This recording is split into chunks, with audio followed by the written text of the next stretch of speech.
Hello दोस्तों, स्वागत है आपका अपने चैनल रेल ज़िंदगी में। तो जैसा कि आप सभी को पता है कि आगे आने वाले 20 दिनों में रेलवे ग्रुप डी का एग्ज़ाम आने वाला है और आई होप आप सबकी पढ़ाई अच्छी चल रही होगी। लेकिन इन 20 दिनों में आप अपनी पढ़ाई को कैसे बूस्ट कर सकते हैं, किस डायरेक्शन में पढ़ सकते हैं, क्या स्ट्रैटेजी फॉलो कर सकते हैं ताकि आप अपने आने वाले एग्ज़ाम में अपने 10 से 15 मार्क्स ज़रूर बढ़ा पाएंगे और एक अच्छे तरीके से प्लानिंग कर पाएंगे सो दैट कि आप अपना एग्ज़ाम है वो फुल कॉन्फिडेंस के साथ और अच्छे से दे पाएँ, आपको किसी तरह की प्रॉब्लम ना हो। तो मैंने भी सेम स्ट्रेटजी फॉलो करी थी अपने टाइम पे जब मैंने एग्ज़ाम दिया था। मैंने 2022 में एग्ज़ाम दिया है और आरआरबी दिल्ली से मैं सिलेक्टेड हूँ रेलवे ग्रुप डी में और as a assistant CNW mechanical में काम कर रही हूँ। और मैंने भी सेम स्ट्रेटजी फॉलो करी थी, इसलिए मैं आपको बेहतर तरीके से बता सकती हूँ कि आप इन 20 दिनों में किस तरीके से अपना डे प्लान करें सो दैट कि एग्ज़ाम में आपको काफ़ी हेल्प करे और आपकी परफॉर्मेंस को भी अच्छा कर सके। तो अगर आप इसको इस वीडियो से कुछ भी हेल्पफुल लगे या आपको कुछ भी मदद मिले या जो भी है आपको अच्छा लगे तो इस चैनल को लाइक शेयर सब्सक्राइब ज़रूर कीजिएगा सो दैट कि आगे आने वाले वीडियो में आपको नई स्ट्रेटजीज़, अलग चीज़ें जो हैं आपको जल्दी से उनका नोटिफिकेशन मिल सके। तो देखिए कैसे मैं आपका टाइम ज़्यादा ना वेस्ट करते हुए सबसे वीडियो स्टार्ट करती हूँ। आपको अपने पूरे दिन को, क्योंकि आपको पता है 20 डेज़ बचे हैं, तो पूरे दिन को हम कुछ पार्ट्स में डिवाइड करेंगे और हर पार्ट में हम अलग अलग टास्क को कंप्लीट करेंगे।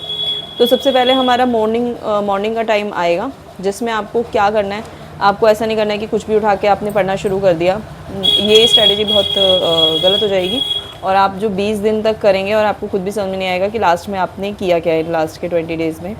तो सबसे पहले जो मॉर्निंग का टाइम है उसमें हमें अपने फॉर्मूलाज़ को रिवाइज़ करना है। जो भी हमने मैथ्स के फॉर्मूले लिखे हैं, रीजनिंग में फॉर्मूले लिखे हैं या फिर हमने अपने साइंस की रिएक्शंस लिखी हैं, डेफिनेटली आपने कहीं ना कहीं लिखी होंगी और अगर नहीं लिखी हैं तो आज ही बैठकर इस काम को करिए।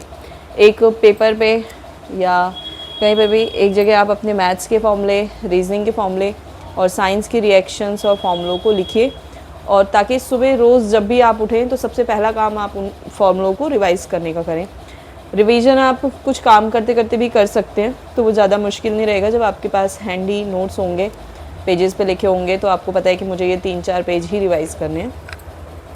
तो सबसे पहले उठ के आप अपने फॉर्मूलोज़ को रिवाइज़ करेंगे जो कि पूरे दिन में आपको हेल्प करने वाला है आपके आगे आने वाले टास्क में, और एग्ज़ाम में तो आपको बहुत ही हेल्प करेगा। आपको याद करने की ज़रूरत नहीं पड़ेगी, आपको कन्फ्यूज़न नहीं रहेगी क्योंकि आपने लगातार 20 दिन उन चीज़ों को याद किया है। तो आपने फॉर्मूलाज रिवाइज़ कर लिया। जो नेक्स्ट टास्क आपको करना है वो है आपको एक मॉक टेस्ट देना है। आप मॉक टेस्ट किसी भी एप्लीकेशन से दे सकते हैं, इट्स अप टू यू। और ऐसा नहीं सोचना है कि लास्ट के 20 दिन बचे हैं अब मॉक टेस्ट दे के क्या करेंगे, पढ़ाई ही करते हैं, रिवाइज़ ही करते हैं, क्योंकि मॉक टेस्ट आपको लास्ट तक हेल्प करने वाला है। क्योंकि मॉक टेस्ट से आपका एक कॉन्फिडेंस डेवलप होगा, आपको एग्ज़ाम वाला एनवायरनमेंट मिलेगा अपने घर पे ही और आप अपने आपको किसी नए एनवायरनमेंट में फ़ील नहीं करेंगे। जब आप एग्ज़ाम हॉल में बैठेंगे आपको सेम फीलिंग आएगी कि हाँ जैसे घर पे दिया था वैसे ही यहाँ पर भी है, और आपको बहुत ज़्यादा प्रेशर फील नहीं होगा अपने एग्ज़ामिनेशन हॉल में। तो आप डेली एक मॉक टेस्ट देंगे। मॉक टेस्ट से आपका स्पीड भी बढ़ेगा, माउस से आप काम करेंगे तो आपका एक जो बॉन्डिंग है माउस के साथ कि वहाँ पे जाके आपको प्रॉब्लम नहीं फेस करनी पड़ेगी चीज़ों को हैंडल करने में, वो आपका बनाएगा। तो आपको मॉक टेस्ट ज़रूर देना है। 1-1.5 घंटा पूरे दिन में दे के आपका कॉन्फिडेंस ही हाई होगा और कोई प्रॉब्लम नहीं है, तो आप एक मॉक टेस्ट देंगे। सेकेंड टास्क मॉक टेस्ट आपने दिया, उसके बाद जो थर्ड टास्क है वो मॉक टेस्ट से रिलेटेड है। आपको मॉक टेस्ट को एनालाइज करना है, जैसा कि हर कोई बताता है। एनालिसिस में आपको ये देखना है कि आपने किस तरीके की गलतियां करी हैं ज़्यादातर अपने टेस्ट को देते वक्त। आपने टाइम मैनेजमेंट नहीं किया ठीक से, इसलिए आपके क्वेश्चन छूट गए, या फिर आपने सिली मिस्टेक्स करे हैं। सिली मिस्टेक्स मतलब कि आते हुए क्वेश्चन भी गलत टिक करें आपने, तो उस पर आपको काम करना है। तीसरी चीज़ है कि आपने फॉर्मूला आपको ठीक से याद नहीं था, टॉपिक क्लियर नहीं था, जिस वजह से आपने अपनी गलतियाँ करी। तो आपको ये देखना है कि आपने किस चीज़ में गलती करी है, क्वेश्चन कौन से, किस टाइप के क्वेश्चंस गलत अटैम्प्ट करे हैं। सेकेंडली आपने किस टाइप के क्वेश्चंस को छोड़ा है। जब ये दोनों चीज़ें आप देख लेंगे कि आप कैसे क्वेश्चंस को छोड़ रहे हैं प्लस आप कैसे क्वेश्चंस को गलत अटैम्प्ट कर रहे हैं। तो फिर आप उन अपने मिस्टेक्स को लिखिए कि इसको करते वक्त मैंने क्या क्या गलतियाँ करी हैं, टॉपिक मेरे सही नहीं थे, कौन से टॉपिक में मुझे प्रॉब्लम आ रही है जिसकी वजह से मैं उसके क्वेश्चंस गलत कर रही हूँ। जैसे कि कैलेंडर का क्वेश्चन मान लीजिए आपने गलत किया, तो आप उसे एक जगह लिखिए कि हाँ कैलेंडर के क्वेश्चन जो हैं वो मैंने गलत किए इस एग्ज़ाम में, तो मुझे उसको रिवाइज़ करने की ज़रूरत है। इस तरीके से आपने अपनी गलतियाँ लिख ली, अपने टॉपिक्स लिख लिए जिन पे आपको काम करना है। जो आपका 4th टास्क है इस पूरे दिन का, उसमें आपको उन्हीं टॉपिक्स पे काम करना है जो कि आपने टेस्ट में फाइंड आउट किए हैं कि आपको प्रॉब्लम हुई है उन टॉपिक्स में। तो आप अपने नेक्स्ट जो 4th टास्क है उसमें वो टॉपिक को क्लियर करने का काम करेंगे। अगर आपका फॉर्मूला गलत है तो फॉर्मूलाज को रिवाइज़ करेंगे। अगर मान लीजिए आपने टाइम एंड वर्क का क्वेश्चन गलत किया है तो टाइम एंड वर्क का कोई भी एक छोटी सी वीडियो आप उठाइए, यूट्यूब पे बहुत सारी वीडियोस अवेलेबल हैं, और उस टॉपिक को उठाइए आधे घंटे का वीडियो, और उसको उसी टाइम आप अपना क्लियर कीजिए कि इस टॉपिक को आज ही मुझे सीख कर ख़त्म करना है। अगर कैलेंडर का क्वेश्चन गलत है तो कैलेंडर उसी दिन सीखिए और उसे ख़त्म कीजिए, उसी दिन क्लियर कीजिए अपना।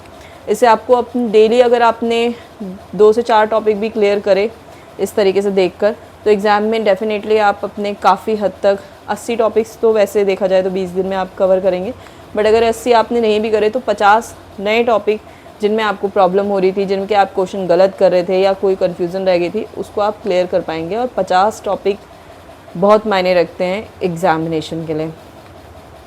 उसके बाद जो आपने 4th काम, अपने जो भी वीक पॉइंट्स थे, जो भी टॉपिक आपको सही से नहीं याद था टेस्ट देते वक्त, उनको आपने क्लियर किया। अब 5th जो पार्ट है, 5th टास्क है, उसमें आपको ये करना है कि जितने भी आपके वीक टॉपिक्स हैं, जैसे कि पढ़ाई करते वक्त, रिवाइज़ करते वक्त, याद करते वक्त, हमने कुछ नोटिस किया होगा कि इस चीज़ में मुझे बहुत प्रॉब्लम आती है, या इस टॉपिक पे मैं ज़्यादा अच्छे से क्वेश्चन अटैम्प्ट नहीं कर पाता हूँ, या मैंने SICI को ठीक से नहीं करा है अभी, तो उस टॉपिक पे आपको वो आपका वीक टॉपिक हुआ, उस टॉपिक पे आपको काम करना है।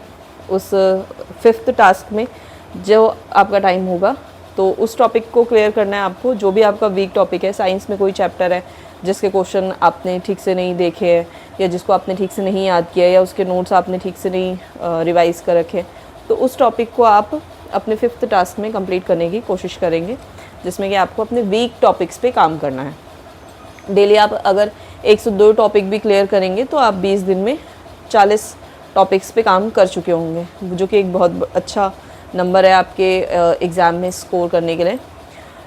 ये आपका 5th टास्क हुआ। अब 6th टास्क जो है आपका, वो आपका पूरे डे का एंड है, जिसमें कि आपने जो भी नोट्स बनाए हैं, जो भी शॉर्ट नोट्स बनाए हैं साइंस और GK से रिलेटेड, उनको आप याद करेंगे। जो भी आपने नोट्स बनाए हैं उसको आप याद करेंगे, सो दैट कि बार बार रिवाइज़ करने से आप एग्ज़ामिनेशन में आपको रिकॉल करने में टाइम बिल्कुल नहीं लगेगा, और आपको एक झटके से समझ आएगा कि इसका आंसर ये है। जब हम जल्दी से जल्दी एग्ज़ाम में याद करके आंसर कर पाते हैं, इससे हमारा टाइम मैनेजमेंट बहुत अच्छा होता है, कि जिन क्वेश्चंस में हम याद करने में टाइम लगाते हैं, या उसको हमने सही से नहीं किया होता है, रिवाइज़ सही से नहीं किया होता है, वहाँ पर हमारा टाइम वेस्ट होता है एग्ज़ाम में। और जिन क्वेश्चन को टाइम देना होता है वहाँ पे फिर हम टाइम नहीं दे पाते हैं, हमारे क्वेश्चन छूट जाते हैं। तो जब आप साइंस के और GK के नोट्स रिवाइज़ करके रखेंगे बार बार, तो आप एग्ज़ामिनेशन में अपना टाइम बचा पाएंगे और अन्य दूसरे क्वेश्चंस पे टाइम दे पाएंगे। अब आपको ऐसा नहीं करना है कि अपने नोट्स रिवाइज़ करने आप बैठे तो आप पूरी कॉपी लेके बैठ गए कि आज रिवाइज़ करके तब लेटना है, ऐसा नहीं है। आप अपनी पूरी जो भी आपके शॉर्ट नोट्स हैं, जो भी कुछ है 15-20 पेज का है, उसको आप पेजेस वाइज डिवाइड करिए कि आज मैंने 4 पेज करे, कल मैं 4 पेज करूँगा।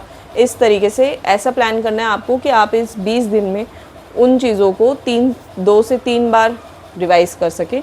तो आप अपने टॉपिक को पेजेस में या चैप्टर्स में डिवाइड कर लीजिए और उसके अकॉर्डिंग अपना रिवीजन प्लान कीजिए कि इस तरीके से मैं रिवाइज़ करूँगा तो मैं 3 से 4 बार अपने GK और साइंस के नोट्स को या मैथ्स और रीजनिंग के नोट्स को रिवाइज़ कर पाऊँगा। तो ये आपने रिवीजन का काम किया। इस तरीके से जब आप अपना पूरा दिन प्लान करेंगे, एक बार रिकॉल कर लेते हैं। मॉर्निंग में आपने फॉर्मूलाज वगैरह रिवाइज़ करे, रिएक्शंस रिवाइज़ करी, फिर सेकंड आपने टेस्ट दिया, मॉक टेस्ट दिया, थर्ड आपने मॉक टेस्ट को एनालाइज़ किया, अपनी गलतियाँ ढूंढी किस टॉपिक में आप गलती कर रहे हैं, फोर्थ आपने उन गलतियों को सही करने के लिए वीडियोस देखी, उन टॉपिक्स को क्लियर किया अपना। 5th आपने फिर अपने वीक टॉपिक्स पे काम किया, और 6th आपने सब कुछ करने के बाद जीके, जीएस और मैथ्स वगैरह के नोट्स को थोड़े थोड़े करके रिवाइज भी करा रात में।